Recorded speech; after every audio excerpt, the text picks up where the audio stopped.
Olha, a inteligência artificial está evoluindo numa velocidade, né?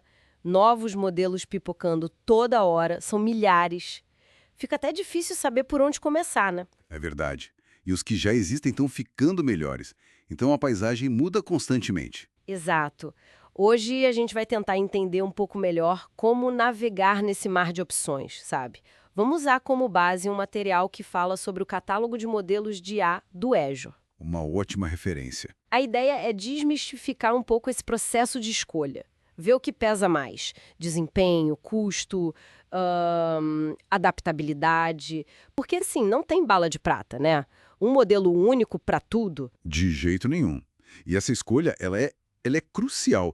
Não é só um detalhe técnico. Define muito do sucesso do projeto. Como assim? Impacta tanto? Impacta tudo. A performance final, claro, a precisão que você consegue, os custos que podem sair do controle rapidinho e até a flexibilidade para inovar lá na frente, sabe? Se você escolhe errado no começo, Fica engessada, né? Mesmo que funcione no início, depois pode virar um problema, um gargalo técnico ou até financeiro. exatamente. Pensa assim, é como escolher um carro. Você não vai usar um super esportivo para fazer mudança, nem um caminhão para ir na padaria, certo? Boa analogia, faz sentido. Cada modelo tem seus pontos fortes, por causa da arquitetura, dos dados que usou para aprender. Uns são ótimos para texto longo, outros para raciocínio mais complexo, análise de imagem. Entendi. O desafio é justamente casar isso com o que você precisa fazer. E sempre buscando aquele equilíbrio, né? Precisão versus eficiência. E pensando em escala depois, sem estourar o orçamento. Tá, então vamos abrir essa caixa. Que fatores são os mais importantes na hora de escolher? Imagino que o tipo de tarefa seja o ponto de partida, né? Sem dúvida. Tipo, eu preciso de algo para processar linguagem natural, para entender texto. Ou é visão computacional para imagem, ou algo que misture tudo, multimodal. Esse é o primeiro filtro, com certeza. A natureza da tarefa direciona muito. Mas tem mais coisa. O material que a gente está vendo aponta, por exemplo, os recursos computacionais. Ah, o custo. O custo de rodar o modelo, de treinar se precisar, isso pesa. E a performance que você precisa. É algo que tem que responder na hora, tipo um chatbot? Ou pode demorar um pouquinho mais, mas tem que ser super preciso, tipo num diagnóstico médico. Exatamente. São trade-offs, né? Velocidade versus precisão crítica. E além desses pontos mais, digamos, técnicos, tem a parte de governança, transparência, segurança. Isso entra na conta também, certo? Fundamental. E aqui o material traz uma taxonomia bem interessante. Primeiro, a questão do modelo ser aberto, open source, ou proprietário. Qual a diferença na prática? O open source geralmente te dá mais transparência. Você consegue ver como ele funciona por dentro, auditar melhor. Por outro lado, o modelo proprietário pode vir com mais suporte, talvez uma performance otimizada já de cara. Entendi. E a transparência ajuda na interpretabilidade, né? Saber por que o modelo tomou aquela decisão. Exato. Essencial em setores como financeiro, saúde. Lugares muito regulados. Você precisa conseguir explicar o porquê. E a segurança e privacidade? Imagino que seja outro ponto crítico. Diretamente ligado. Conformidade com leis como o GDPR na Europa, HIPAA nos Estados Unidos para a saúde, isso é básico.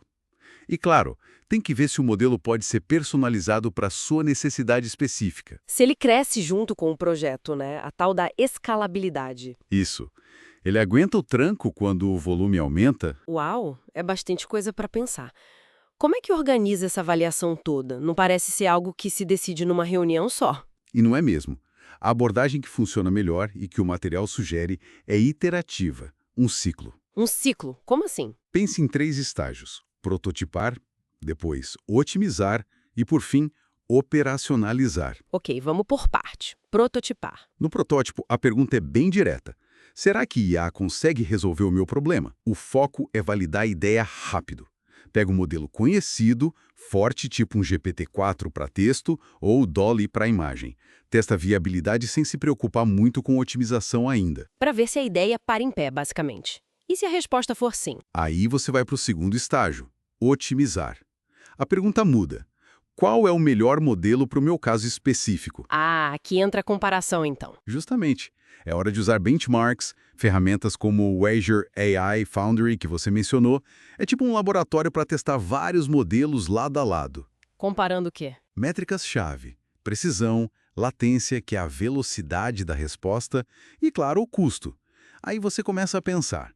Preciso de ajuste fino, o tal fine-tuning, que é pegar um modelo e treinar um pouco mais com seus próprios dados, para ele ficar especialista no seu negócio. Ou usar RAG, talvez. Aquela técnica para ele consultar dados mais recentes. Exato. RAG, recuperação aumentada por geração. Também entra aqui. O importante nessa fase é ter flexibilidade para experimentar, testar, medir, talvez até trocar de modelo se encontrar um melhor para o seu equilíbrio de precisão, velocidade e custo. Imagino que muita gente trave aí, né? Com tanta opção e métrica para olhar.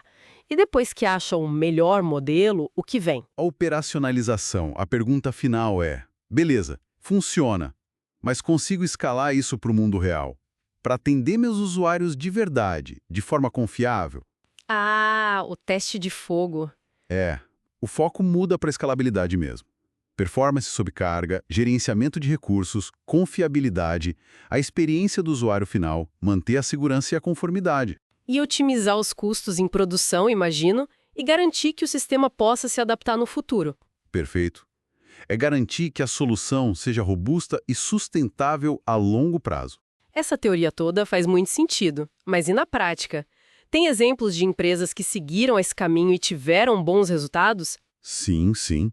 O material cita alguns casos bem legais, por exemplo, uma fintech lá na Europa. Usaram um modelo Mistral Large para suporte ao cliente. E aí? Conseguiram cortar 80% dos custos de atendimento nível 1. E metade dos chamados eram resolvidos automaticamente pelo modelo. Sim. Impressionante, né? Nossa, 80% é muito. Outro caso é da consultoria EY. Eles usaram modelos como o GPT-4 com o Visão e da família Llama, via serviço OpenAI do Azure, numa plataforma interna deles, a EYQ, Para quê? para ajudar os funcionários. Mais de 275 mil pessoas, em tarefas como comparar documentos, criar conteúdo.